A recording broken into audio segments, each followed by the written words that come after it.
ಕರ್ತನಲ್ಲಿ ಪ್ರೀತಿಯುಳ್ಳಂತಹ ದೇವಚಂದ್ರೇ, ಯೇಸುವಿನ ನಾಮದಲ್ಲಿ ನಿಮ್ಮೆಲ್ಲರನ್ನು ಕೂಡ ನಾನು ವಂದಿಸ್ತೇನೆ.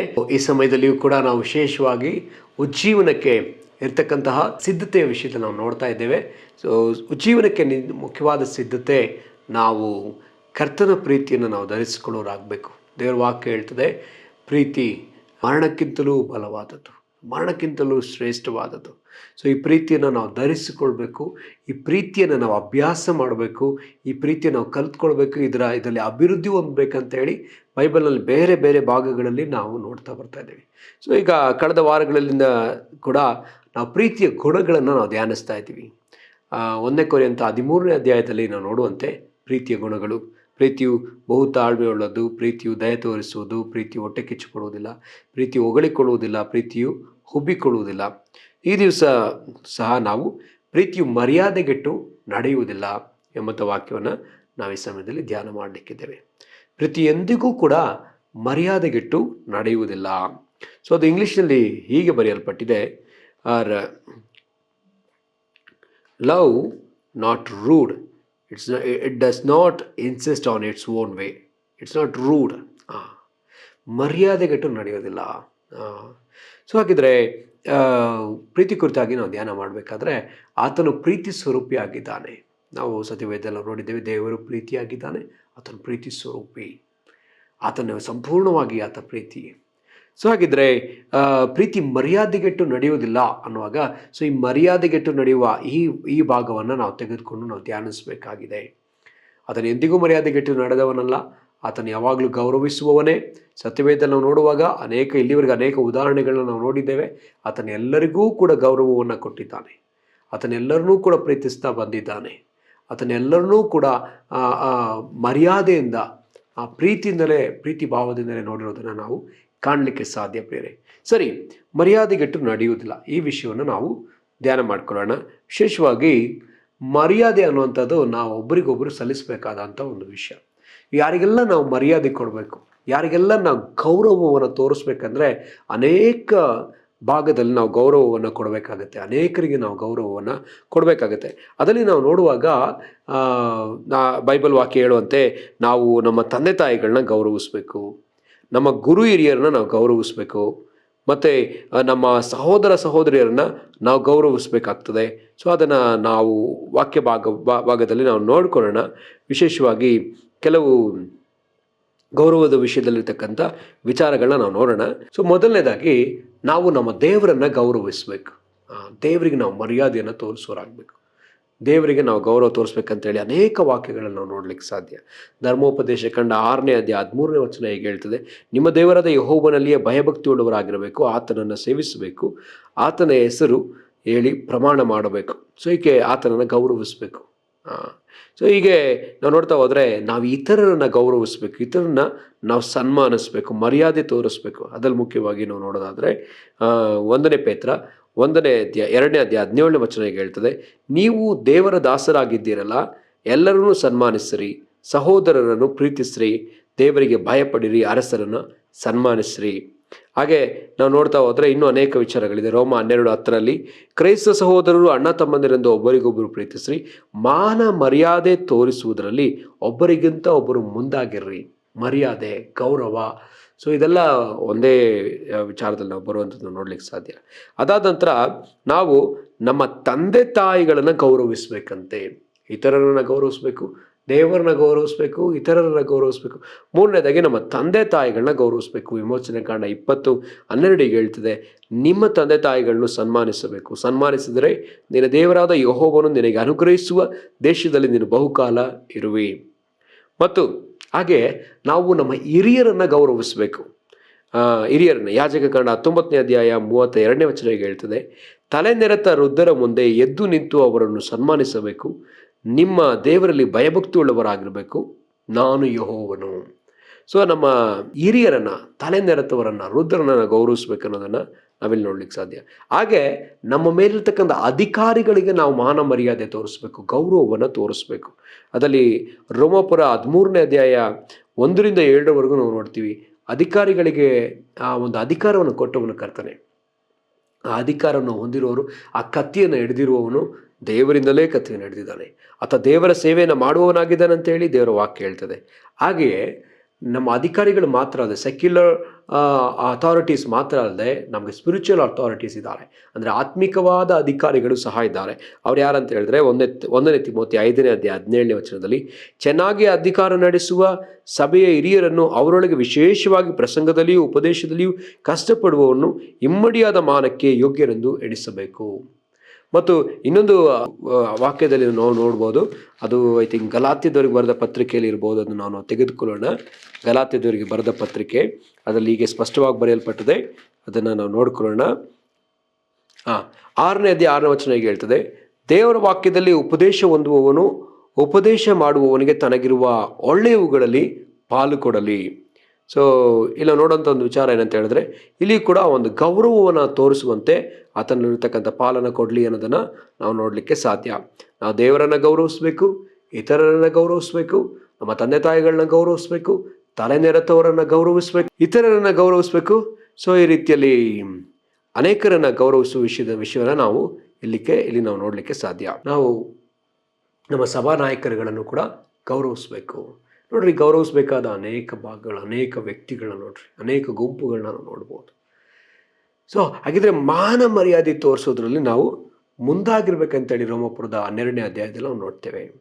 ನಾವು ಮರ್ಯಾದೆಯಿಂದ ನಡ್ಕೊಳ್ಬೇಕಾಗಿದೆ.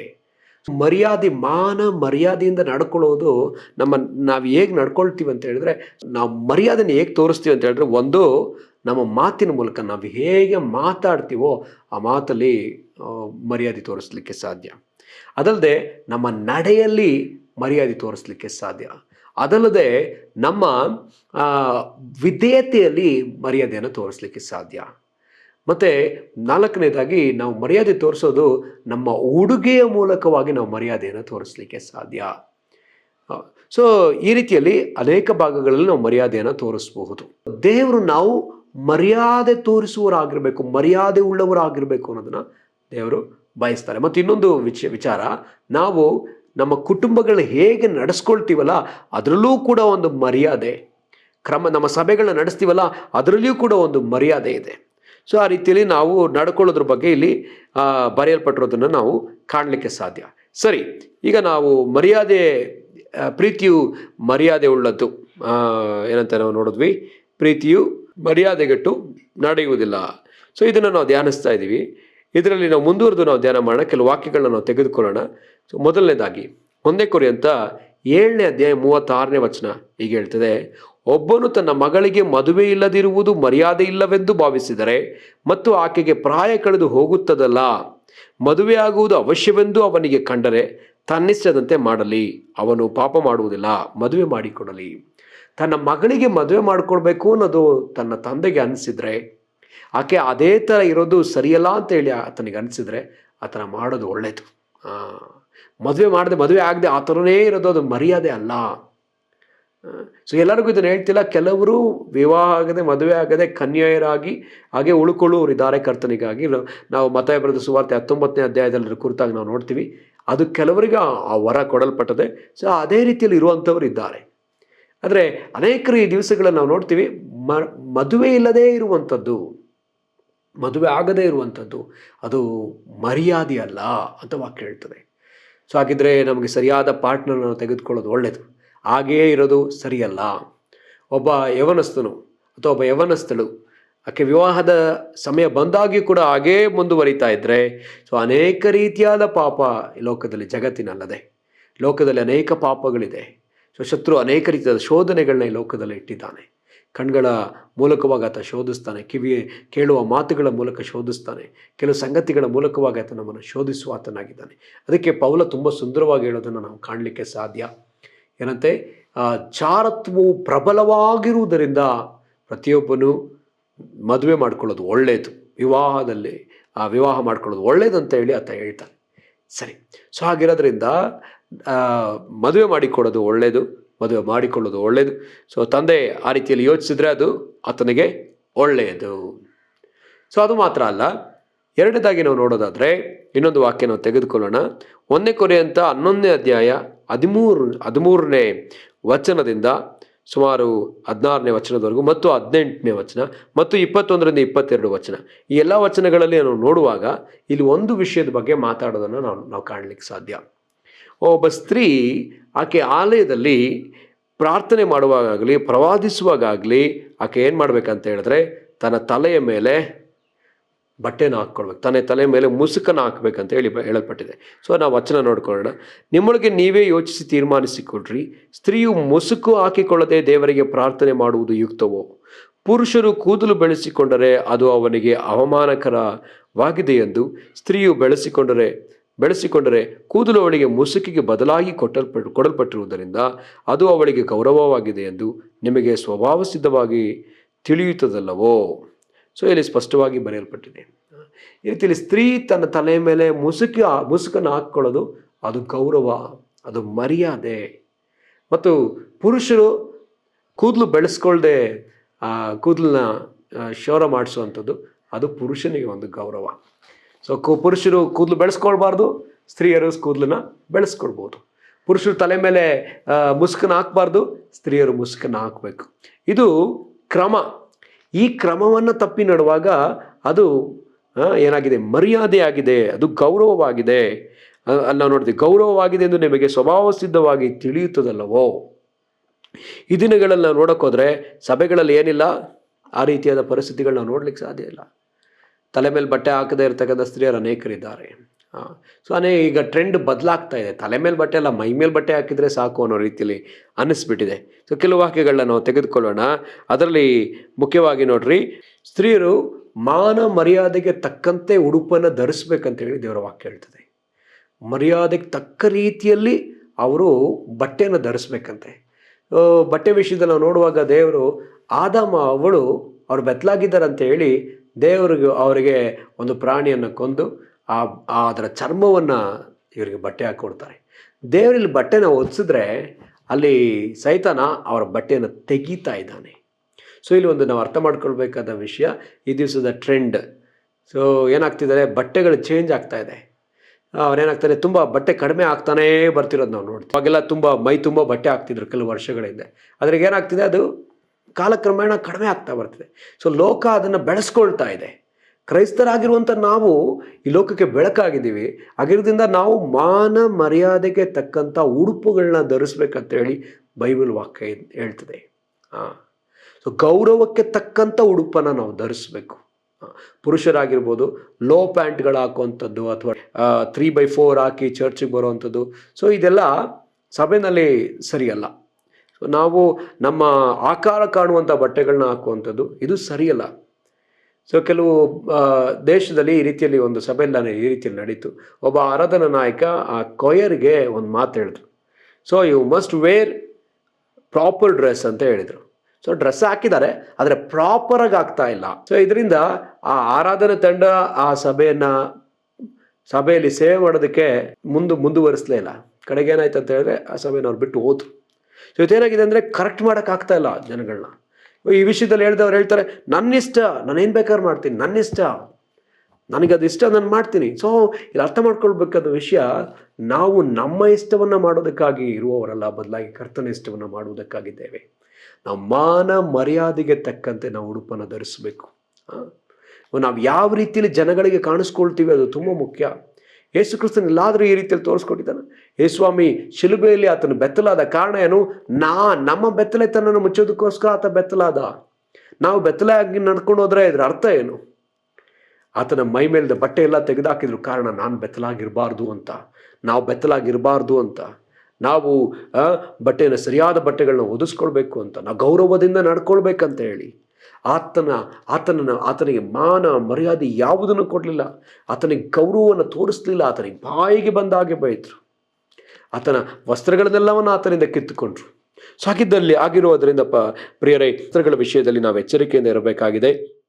ಅದು ಮಾತ್ರವಲ್ಲದೆ ಸಭೆಯಲ್ಲಿ ನಾವು ಗೌರವದಿಂದ ಕ್ರಮವಾಗಿ ಎಲ್ಲವನ್ನು ಮಾಡ್ತಾ ಹೋಗ್ಬೇಕಾಗತ್ತೆ. 1 ಕೊರಿಂಥ 14ನೇ ಅಧ್ಯಾಯದಲ್ಲಿ 33ರಿಂದ 40ನೇ ವಚನದವರೆಗೂ ನಾವು ನೋಡ್ತೀವಿ. ದೇವರು ಸಮಾಧಾನಕ್ಕೆ ಕಾರಣನೇ ಹೊರತು ಗಲಿಬಿಲಿಗೆ ಕಾರಣನಲ್ಲ.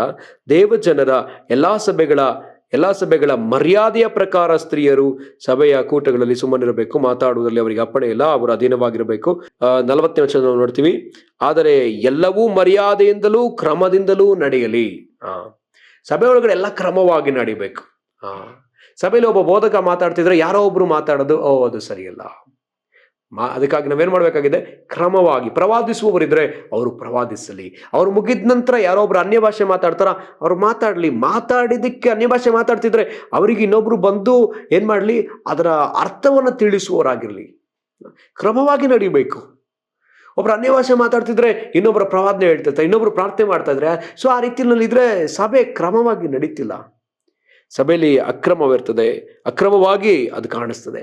ಸೊ ಹಾಗಿರೋದ್ರಿಂದ ಪ್ರಿಯರೇ, ದೇವರ ವಾಕ್ಯ ನಮಗೆ ಈ ರೀತಿ ಹೇಳ್ತಿದೆ, ಮಾನ ಮರ್ಯಾದೆ ಕೊಡುವುದರಲ್ಲಿ ಒಬ್ಬರಿಗಿಂತಲೂ ಒಬ್ಬರು ನಾವು ಮುಂದಾಗಿರ್ಬೇಕು. ಯಾಕೆಂದ್ರೆ ಪ್ರೀತಿ ಏನಂತೆ, ಅದು ಮರ್ಯಾದೆಗೆಟ್ಟು ನಡೆಯುವುದಿಲ್ಲ. ಅದು ಯಾವಾಗಲೂ ಮತ್ತೊಬ್ಬರನ್ನ ಗೌರವಿಸ್ತದೆ, ಮತ್ತೊಬ್ಬರನ್ನ ಶ್ರೇಷ್ಠರು ಅಂತ ಹೇಳಿ ಎಣಿಸ್ತದೆ.